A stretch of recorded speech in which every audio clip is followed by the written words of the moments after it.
¿Cuándo es la fecha límite para que termine el semestre con finales y todo? Lo están dejando Mm. un poquito flexible. Me imagino que podemos negociar todavía algunas cosas, pero lo que les indiqué, ya no sé dónde está, sobre las fechas, es lo que les mandé, ¿no? Eh, habilitación pusieron para hasta el 19 de junio y los exámenes finales pueden empezar a partir del 8 de junio hasta el 1 de julio. Esos son los límites que han puesto para de exámenes finales, ¿no? Si es necesario negociar algo, pedir más tiempo, pues podemos pedir, eso no es ningún lío, ¿no? Porque necesitamos para empezar a planificar las cosas, la fecha, ¿no? Y como les indicaba, las habilitaciones, los exámenes finales están empezando antes de la fecha de habilitación, porque algunas materias que ya han terminado, ya están terminando, o que no, o que es de otro tipo, ¿no? Que no necesitan extenderse mucho, como para descongestionar un poquito este periodo de exámenes, que obviamente es más complicado por todo lo que estamos viviendo, ¿no?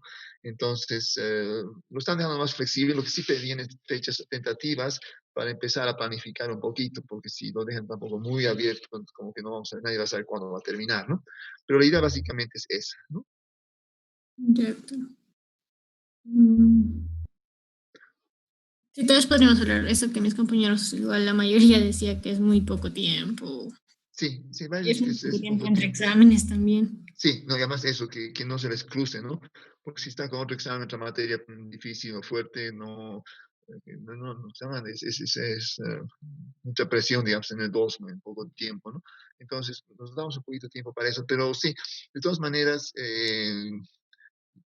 han podido hablar entre ustedes más o menos donde tentativamente cuándo les gustaría que tomemos, tercer parcial y final, más o menos, o todavía no hay, es que no hay mucha información todavía, tampoco hemos terminado, ¿no? Pero más o menos tiene una idea de eso o no.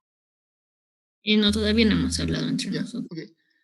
Sí, también Pero pienso que sí, es normal eso, ¿no? Porque todavía no hemos visto lo que se nos viene encima ahora y para tener una idea más cabal sobre cuánto tiempo necesitamos para realmente dominarlo, para poder dar un buen examen, ¿no? Pero bueno, está bien. Lo hablamos, lo probamos de cualquier momento que ustedes quieran, de todas maneras, cuando tengan la figura un poquito más clara, no hay ningún problema en eso, ¿no? ya, doctor, porque también no nos han comunicado, creo, solo había un comunicado de la FREU, se ve más o menos lo que habían acordado con Ya, los encargados, pero no sé si era seguro y aparte de eso la universidad no nos, creo que no ha dado ningún comunicado de cuándo iba a acabar o cómo iban a hacer sí, para exámenes ni nada. sí. Entonces, por eso igual era mi duda, no sabía cuándo habían decidido acabar el semestre y de cuándo eran finales. Sí. Bueno, las fechas que les dije, pues, tentativamente estaban tratando, ellos tampoco saben, porque nadie sabe qué va a pasar, ¿no? Nos han preguntado varias veces en cuánto tiempo terminaríamos la materia, qué vamos a hacer con los laboratorios que no hemos podido hacer, qué sugerimos, o hemos podido hacer laboratorios. Ahí estaban enterándose en qué estamos. Y algunas materias que son más fáciles de enseñar así por internet, en la distancia, y hay otros que son mucho más difíciles, ¿no? Y obviamente el laboratorio no se puede hacer en realidad en un verdadero laboratorio así a distancia, ¿no? Sobre todo en un área como la química, ¿no? En algunas otras cosas quizás podemos hacer un experimento en otros casos, pero eh, se llama cuestión de química, obviamente, ¿no? O mucho más difícil en todo caso, pero ellos mismos están tratando de juntar toda esta información para ver y sacar algunas cosas, sobre todo sacar reglas para que la mayor parte de las materias puedan adaptarse y no habría problemas, y van a haber siempre algunas materias que van a ser casos especiales, y ver la forma más lógica, coherente, ¿no? De resolver esos casos, ¿no? Pero es normal esa incertidumbre ahorita porque nunca hemos tenido ninguna, ¿se llama? Bastante información, nunca hemos estado en una situación similar, ¿no? Además de que ahora ¿se llama? Lo que aprovechamos las clases difiere de persona a persona según la calidad de su conexión a internet y todo, y mismo para los docentes, cuán bien manejamos alguna cosa u otra, y también nuestra conexión a internet. Todo eso ha hecho que sea bastante variable todo, ¿no? Entonces han estado sacando líneas ¿se llama? Reglas, leyes, se llaman comunicados bastante cautos, bastante tanteando para darnos cuenta de dónde están las cosas. Y cualquier cosa que les digamos, miren, no se puede terminar, están 2 semanas más, no creo que se haga ningún problema por ello, ¿no? Dentro de lo razonable, porque es lo que estamos viviendo, ¿no? No se hagan tanto lío por eso, ¿no? Lo importante yo creo es que estemos bien y digamos básicamente para cuándo podemos terminar, cuánto nos sentimos seguros de poder dar confianza de poder dar un examen. Yo creo que esa va a ser nuestra fecha, no me haría mucho problema yo ahorita de eso, ¿no? Ya, doctor, gracias. Entonces va a quedar un poco abierto aún. Sí, yo creo que sí, o sea, es lo más prudente, ¿no? Porque finalmente yo podría decir, miren, ustedes van a poder terminar hasta tal fecha, pero a ustedes no les consta, por un lado. Y por otro lado, a mí no me consta que realmente ustedes hayan podido aprovechar bien todo lo que estamos haciendo. Eso solamente al ir haciendo los ejercicios, discutir, aclarar dudas y todo, poco a poco nos vamos a ir dando cuenta de cuánto nos falta o cuán listos estamos. Y quizás antes de tiempo todos digan, ok, estamos listos para el examen, vamos al examen en ese momento. O sea, lo dejamos un poquito abierto a propósito, yo creo, ¿no? Sí, un poquito indecididos todavía porque si decidimos algo ahorita, igual vamos a tener que cambiarlo después, no vale la pena tampoco, ¿no? Sí. Ya, gracias, doctor. Ok, perfecto.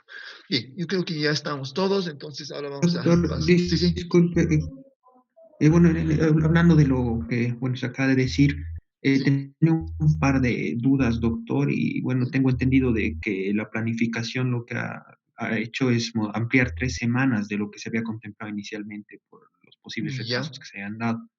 En sí, ese sentido, doctor, bueno, yo entiendo que un criterio inicial, bueno, como ya se ha hablado de que bueno, no estamos en condiciones ahora de definir fechas, pero sí yo entiendo que vamos a dar prioridad a su materia más que a otras materias, doctor. Entonces, incluso considerando de que vamos a desear en un momento dado de que haya la distancia o bueno, el mayor tiempo posible entre el tercer parcial y nuestro final.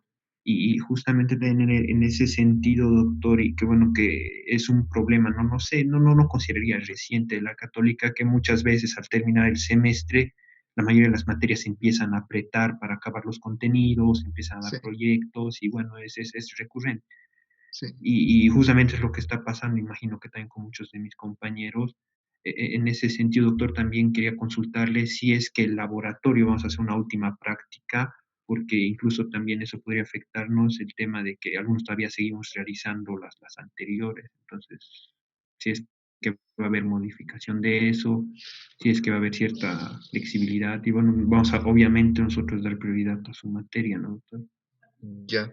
Y bueno, eso depende también de cada quien, ¿no? Hay algunos que tienen otras materias también difíciles o que les está costando más. O sea, la idea es poder tener una solución que esté, que todos estén de acuerdo, ¿no? O sea, que todos estén conformes en todo caso.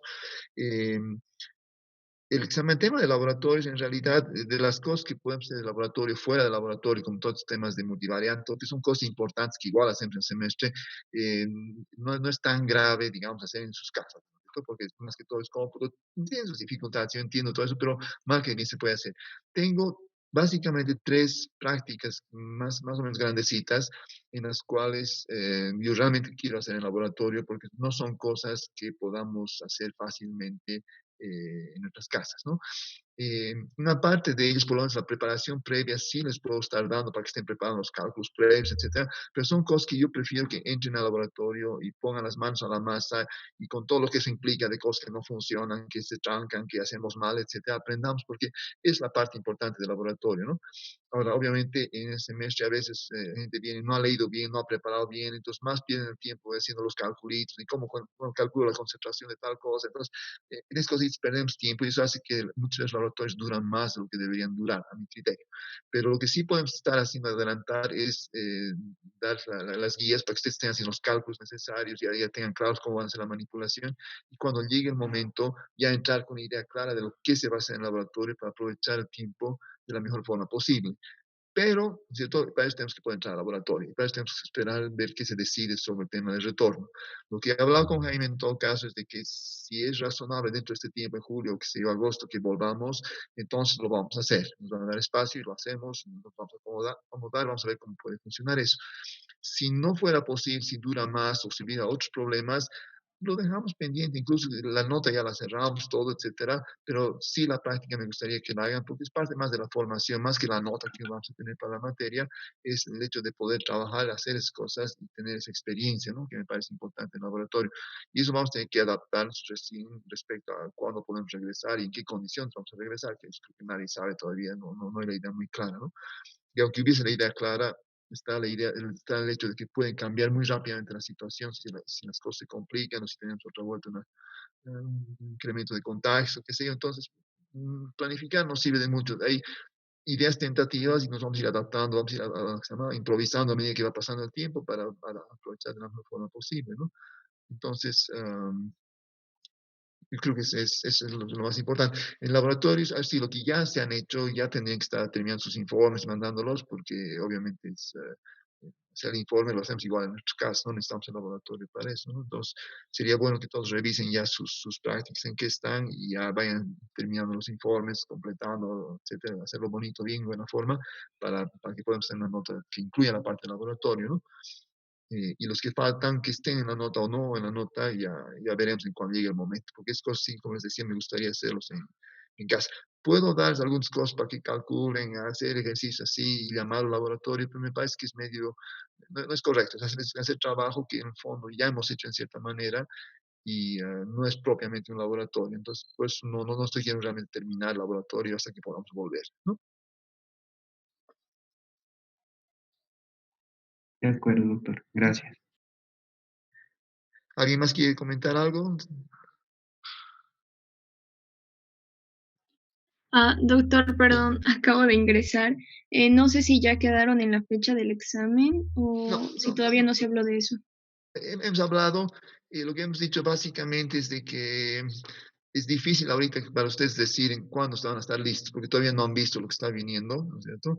Yo podría decir, yo pienso que para tal fecha van a estar, pero no es necesariamente la verdad, porque además no es un semestre regular. Entonces, lo estoy dejando así flotando por el momento, pero después tentativamente las fechas que les dije a Jaime para que puedan empezar a planificar su trabajo, pero ellos están muy conscientes de que llegado el momento, vamos a decir, necesitamos tanto tiempo más, o ya lo hemos hecho la anterior semana y aquí están los resultados. Entonces, eso va a ocurrir y ni modo, tenemos que ser flexibles porque la situación lo exige. Entonces, no nos preocuparemos tanto de eso, yo pienso. Lo importante es que terminamos, avancemos y ahora llega el momento donde ustedes mismos van a decir, ahora podemos ya, yo puedo ver la luz al final del túnel y yo sé que en tanto tiempo, en tantos días, semanas o horas, voy a estar listo. Entonces, ya, con eso ya nos ponemos de acuerdo y damos los exámenes y yo informo para hacerlo y no habría problema, ¿no? Pero para eso es importante que le tome un poquito más el pulso a la materia para darse cuenta cuánto implica este trimestre parcial y el examen final, que sea sobre todo, ¿no? Entonces, eso ya depende de cómo lo veamos de aquí a un par de semanas en todo caso, ¿no? Ya, doctor, está bien. Ok, perfecto. Bien, ¿alguien más quiere comentar algo? No. Ok, entonces lo que vamos a hacer es pasar a la materia, ¿no es cierto? Eh, voy a compartir la pantalla.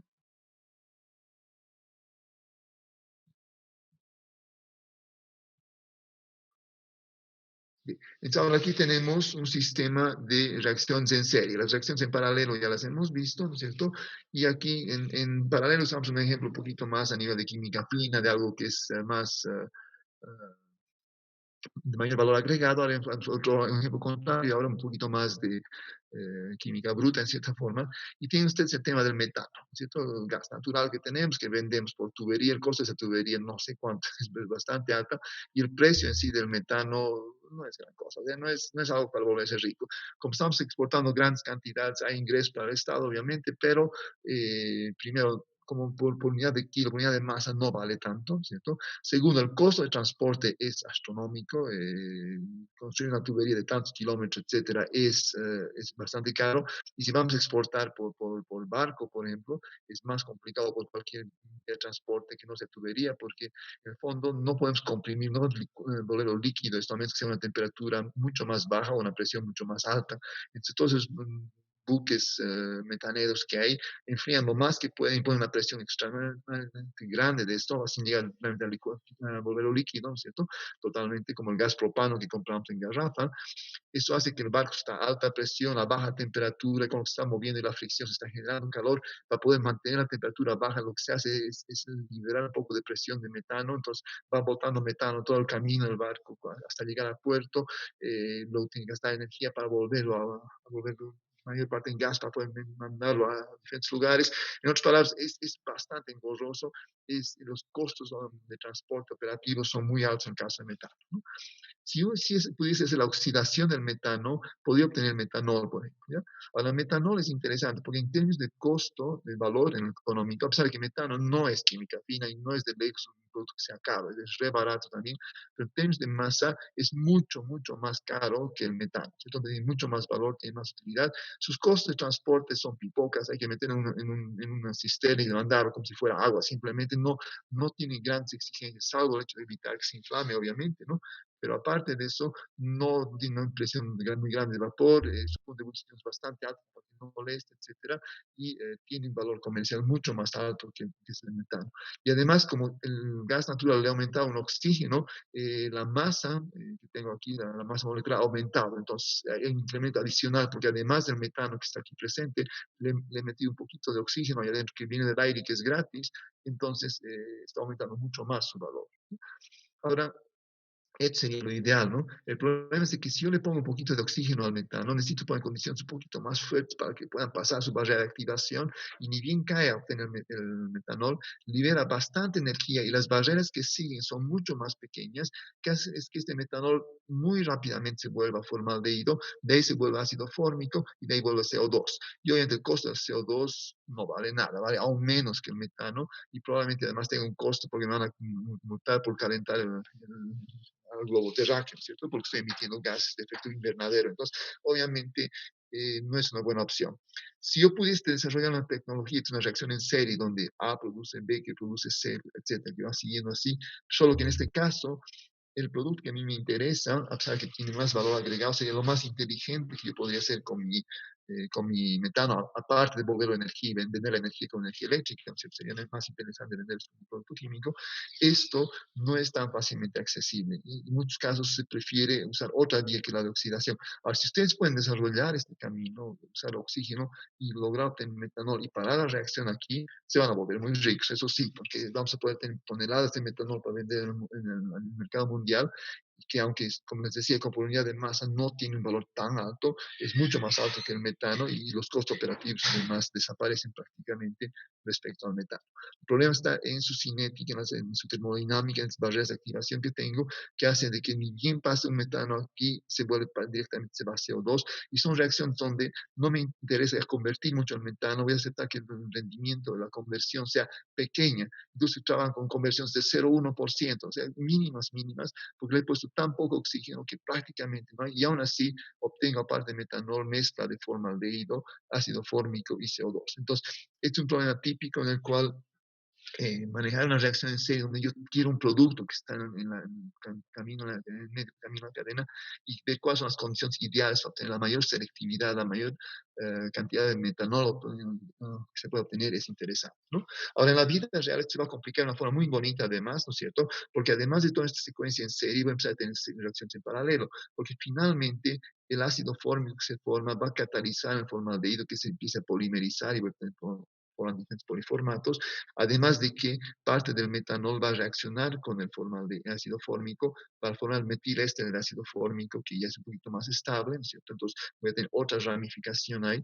Y por otro lado, por el efecto de las temperaturas que liberan estas reacciones, el mismo ácido fórmico va a descomponer en agua y monóxido de carbono. En otras palabras, voy a tener toda una red de reacciones bastante complejas que va a estar formada por reacciones que están en serie y otras que están en paralelo. Entonces, todas estas cosas tengo que considerar cuando estoy viendo este tipo de situación, ¿no? Ahora, dentro de esto, mi preocupación obviamente es cómo voy a poder favorecer la formación de una sustancia respecto a las demás, ¿no es cierto? Cómo voy a ver respecto a los sistemas que están en serie y en paralelo, cómo puedo favorecerlo y qué tipo de reactor me conviene, en qué condiciones me conviene más un reactor mixto, un reactor tubular, ¿no es cierto? Y en qué condiciones operativas voy a hacerlo. Además, cuando tenemos varios productos que se están juntando, cuando no es una cinética que no es de primer orden, sino de otros compuestos, ¿cómo me convendría mezclar este metano y este oxígeno? ¿Me conviene poner los dos, poner un reactor mixto y añadir uno o añadir poco a poco el otro, ¿no es cierto? Poner los dos en reactor tubular?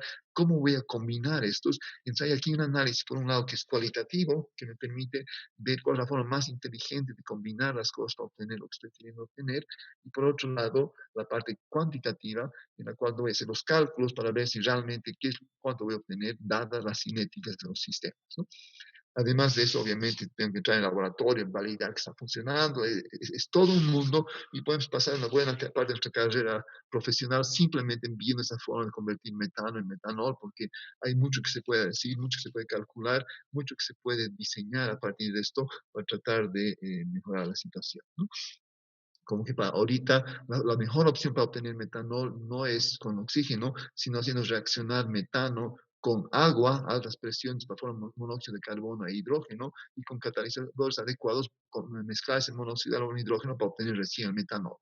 Es lo que los chilenos hacen con el metano que compran, ¿no es cierto? Lo convierten en metanol y es una opción mucho más interesante desde el punto de vista económico. ¿Ya? Entonces, son varias cosas que están aquí presentes, estamos empezando a tocar el tema y lo que vamos a hacer por ahorita es mantenerlo lo más simple posible para entender la lógica y luego vamos a tratar de aplicar esa lógica, obviamente, a los sistemas más complejos. ¿Ya? Ahora, en el sistema que hemos buscado, vamos a simplificar lo más que podamos. Para empezar, vamos a saber manejar reacciones que sean de primer orden solamente, ¿no es cierto? Y con cinéticas simples. O sea, hacer simplificar eso lo más posible para entender, pero aún eso, como se van a dar cuenta, desde el punto de vista del cómputo, del manejo, del planteamiento, de la resolución de los planteamientos, puede ser bastante complicado, ¿ya? Y necesitamos ahora sí o sí subir a un nivel superior en temas de cálculo. Papel y lápiz también bonitos, para hacer esquemitas, para poder entender la cosa bien, pero para la resolución bruta de este tipo de problemas necesitamos equiparnos un poquito mejor, ¿ya? Nuestra matemática no nos va a bastar para resolver este tipo de problemas, necesitamos ayuda de métodos numéricos, necesitamos una computadora ya para resolverse en buena forma. Si se fijan, el MSP me gusta mucho porque todavía trata en la medida posible de resolver de la forma cualitativa los problemas, y eso es extremadamente importante, porque si lo veo en forma cualitativa, entiendo lo que está ocurriendo. Si yo entiendo lo que está ocurriendo acá, una vez que entre la parte numérica, por más sucia, complicada, enredada que se vuelva, yo tengo la visión clara de lo que está ocurriendo y voy a poder manejar eso.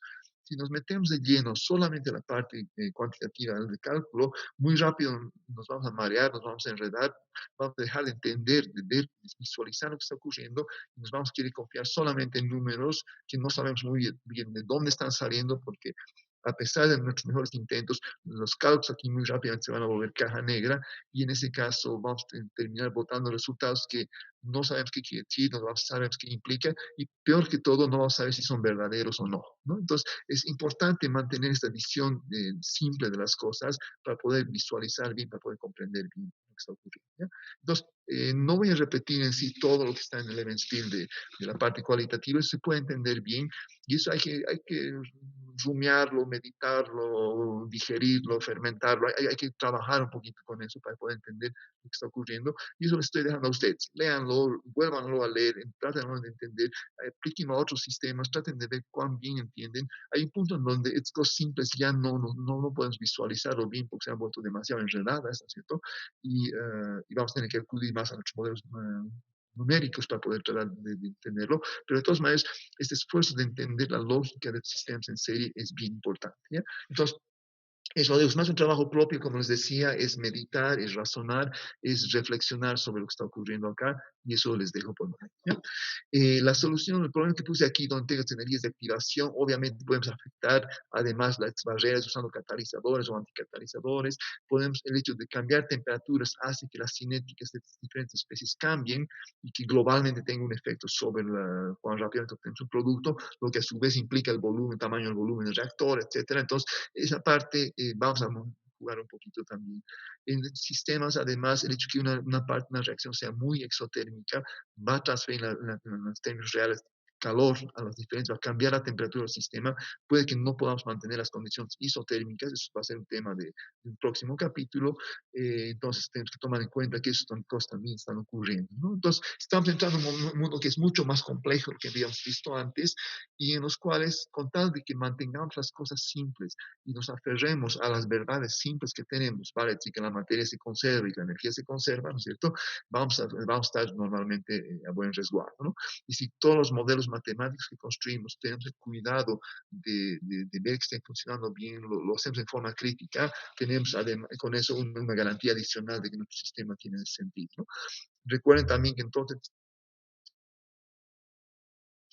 sistemas para modelos, lo único que cuenta en realidad es la realidad, ¿no es cierto? Y eso hace que tenemos que experimentar, tenemos que entrar al laboratorio y confirmar que experimentalmente lo que hemos calculado coincide. Y como generalmente no coincide, tenemos que darnos cuenta si esa no coincidencia es parte del error experimental, y en este caso estamos bien, o hay otras cosas que están ocurriendo y tenemos que darnos cuenta qué son esas otras cosas, sin que nadie nos garantiza de que es otras cosas son cosas lógicas, accesibles, o que o que ya han sido previstas, o estamos encontrando alguna cosa nueva que nunca nadie había descrito antes. Entonces, hay que tener la humildad necesaria para saber que estas cosas nunca las vamos a llegar a dominar al 100%, y hay que mantener esa inocencia, ¿no? De decir, por primera vez estoy viendo y tengo que tener cuidado de que no soy yo el experto que quisiera ser, sino que quiero entender realmente lo que está ocurriendo. Okay. Bueno, con ese breve discurso, veamos un primer sistema, el sistema más simple posible, en el cual tengo A que produce R que produce S. ¿Ya? Lo primero que voy a hacer es describirlo bajo un sistema de ecuaciones. Voy a ver, ¿son reacciones reversibles o irreversibles? Segundo, ¿son primer orden o segundo orden, o son un orden más complejo porque son reacciones más complejas? Todas estas cosas tengo que cuidar. Acá, para empezar la introducción, para entrar al tema, estamos suponiendo que son todas reacciones de primer orden simples, ¿no es cierto?, elementales, y voy a decir que la variación de A en el tiempo es menos K1 por A, o menos de A va a ser más K1 por A. Tengo que cuidar el sentido de los signos, ¿no es cierto? Si normalmente dA tendría que ser menos K1 por A, porque sé que A está desapareciendo. Normalmente habíamos puesto el menos, pero este menos lo vamos a sacrificar, vamos a poner con un menos acá adelante después, para que el manejo sea más ordenado, ¿no? Pero tengo que cuidar estas cosas y no hacerlo mecánicamente. Digo que es primer orden, que A desaparece en R en función de la concentración de A, es lo que he escrito acá. R, lo que estoy leyendo aquí es de que R se forma gracias a y que R se transforma en S. Entonces, la variación de R en un momento dado cualquiera va a depender de cuán rápidamente se forma, y la velocidad con que se está formando A depende de K1 por A, que es la velocidad con que estaba desapareciendo A, puesto que mi sistema A solo se vuelve R, no está volviendo otras cosas, ¿no? Y al mismo tiempo que se está formando R se está descomponiendo en S con una cinética y una constante que hemos llamado K2, que depende de R. Los signos, toda la forma que es expresión diferencial que tengo acá, obedece a cómo estoy interpretando lo que está acá, ¿cierto? Otros esquemas y con equilibrio, algo lo voy a escribir de otra forma. Si, por ejemplo, R estuviese en equilibrio con S, tendría que añadir más una constante K3 por S, puesto que ni bien se forma S va a querer volver a ser R también, porque hay un cierto equilibrio químico. Entonces, tengo que estar atento a todas las cosas para poder escribir. Acá lo más simple, irreversible, A produce solo R viene solo de A y además solo produce S, y entre A, R y S no hay otra interacción, no hay ninguna otra cinética que produzca otras cosas o entre ellos mismos, ¿cierto? Y obviamente S se forma según K2S, ¿ya? Ahora, lo que voy a tener entonces básicamente es de que en la medida que avanza el tiempo, A tiene que ir viendo su concentración que va cayendo, y después de un tiempo tiene que llegar a cero, ¿no? R, si K1 es bastante grande respecto a K2, ¿no es cierto? Entonces yo espero de que se va a llegar a formar R y voy a poder visualizarlo. Si K2 es muy, muy grande, puede que ni bien se forme R, ya se convierte S y yo no llegue a visualizar nada de R.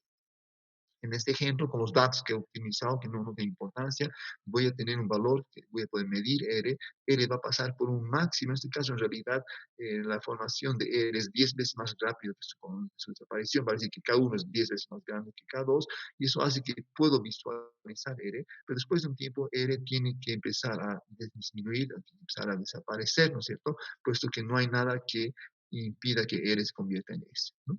Y a la vez S va al comienzo muy lentamente, pero va aumentando su velocidad y luego va disminuyendo la velocidad que se forme según la cantidad de R que tengo. Voy a tener que S va a ir aumentando. Después de bastante tiempo, voy a tener que A tiene que ser 0, R tiene que ser 0 y todo tiene que ser S, ¿no? Entonces, esa sería básicamente la cinética que estoy esperando y que he graficado acá porque he resuelto este sistema de ecuaciones diferenciales que tengo acá y me va a dar un gráfico de este tipo. Eso va a depender otra vuelta de los valores de K1, K2, sus temperaturas y otros efectos más que pueden estar presentes, pero cualitativamente es lo que estoy viendo, ¿no? Ahora, en sistemas como este, también está mi intención. Si mi intención es obtener el producto S, entonces no tengo que preocuparme tanto. Si espero bastante tiempo, tengo S y se acabó. Y no tengo que preocuparme mucho de las cinéticas, tengo que ver simplemente que haya pasado bastante tiempo para que todo A se haya convertido en S, ¿no? Pero generalmente No siempre, pero generalmente lo que se da en sistemas, lo que me interesa es lo que no se puede tener, ¿no? Lo que es difícil de obtener, básicamente el R. Y aquí mi problema va a ser cuánto tiempo puedo obtener R, lo máximo de R, y cuánto es este máximo para ver si vale la pena o no, incluso esta vía sintética para obtener el producto R.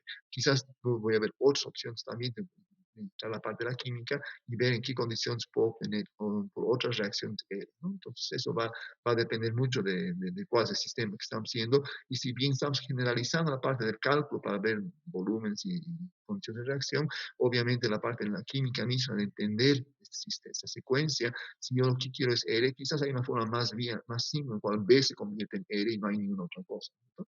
Y por otro lado también, las otras reacciones cruzadas entre S y A, S y R y A, muchas de estas cosas van a estar presentes, y eso va a estar en la parte cualitativa de cómo voy a organizar yo los diferentes grupos presentes, ¿ya?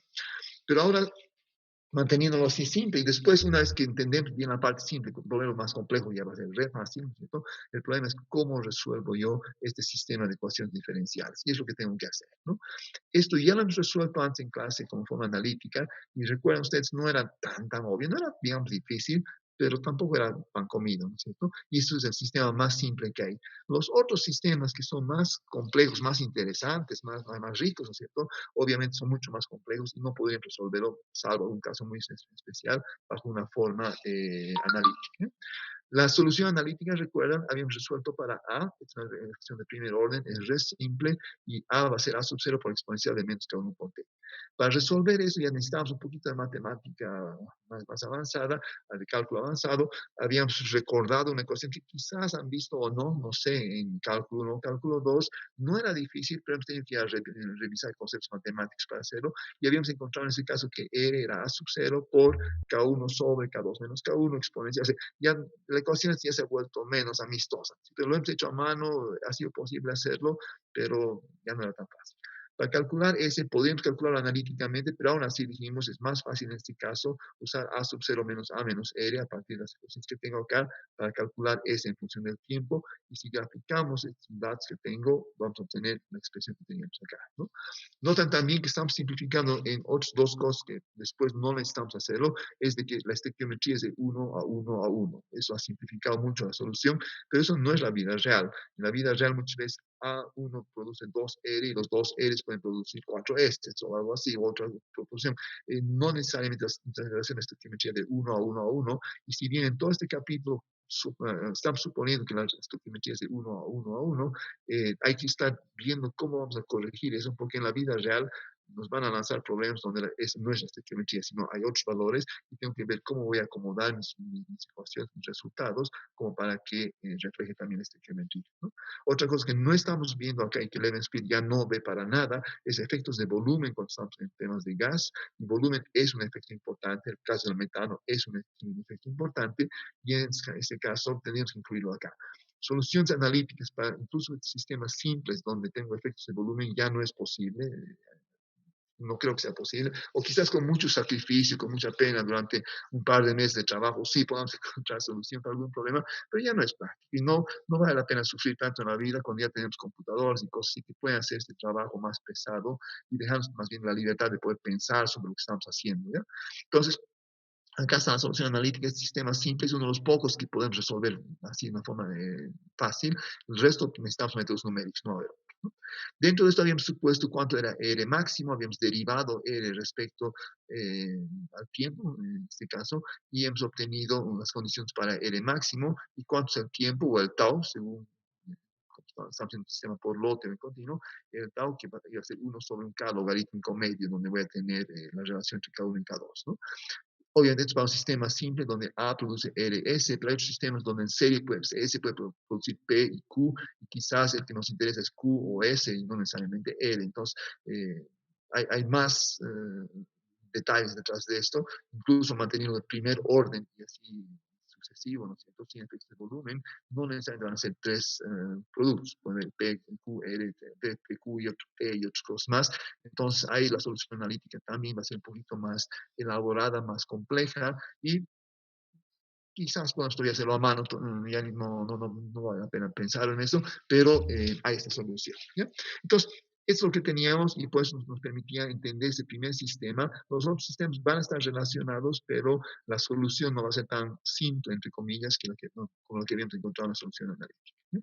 Ahora, yendo a la parte de los métodos numéricos, ¿no es cierto? Vamos a tener dos formas. Una son cadenas de Markov, que son válidas solamente para sistemas de primer orden, no ramificados, en el sentido donde A produce R, produce S, produce P, T, Q, etc. Y tenemos un trencito de cosas. Entonces, situaciones de cadenas de Markov sirven y además que sean en primer orden. Si no, es guerra total. La cinética puede ser mucho más compleja aquí. La única forma es utilizar Runge-Kutta para resolver el sistema de ecuaciones diferenciales ordinarias, ¿sí? Las dos tienen en común de que vamos a utilizar vectores y matrices, es un pequeño detalle, ¿no es cierto? Y la aplicación es bien simple una vez que uno ha entendido cómo transformamos esto, esto es mi realidad, qué especies están presentes y qué relación hay entre ellas. Están en primer orden, segundo orden, son equilibrios, cualquier cosa. Aquí está escrito de una forma más simple, más básico posible, pero vamos a poder complicarlo después a gusto, ¿ya?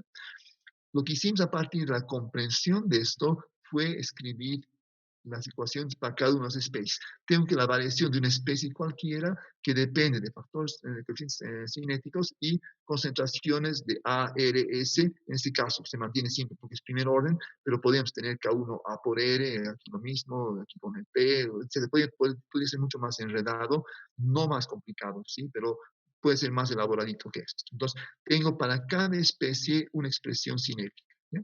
Ahora, lo que hacemos, ¿no? En una de las formas de hacerlo, vamos a ver que difieren estos dos, no sé si de la misma manera, pero tienen la misma lógica.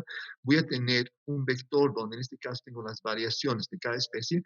Para el A, que está en rojo, ¿cierto? Para el R, que está en negro, y para el S, que está en azul, ¿ya?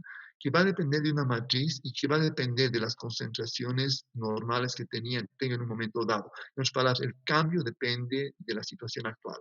Cuán rápidamente cambia depende de cuánta concentración tiene. Entonces, recuerdan por estos principios de regla lineal, ¿cierto? Un término cualquiera es la fila por la columna, está escrito de esa manera. Entonces, para obtener el valor de dA de t en rojo, tengo esta fila roja por la columna de todo lo que estoy multiplicando acá, ¿no? Estoy repitiendo cosas que son básicas, pero que es importante acordarse y puede construir eso, y no quiero que nadie se quede trancado porque esto va a ser bien importante, ¿no? Entonces, dA de t va a ser esta fila por esta columna, es menos K1 por A, más 0 por R, más 0 por S. Al ser ceros, no tiene importancia y simplemente es K1 por A, que es exactamente lo que habíamos escrito acá, ¿cierto? Aquí lo puse además en positivo, entonces por eso que en K1 con valor negativo. Para el siguiente valor de R es la fila negra, segunda fila por la columna, tengo K1 por A menos K2 por R, que es exactamente lo que escrito acá. Lo importante es darse cuenta que esta expresión matricial de escribir las cosas es lo mismo que este sistema de acá.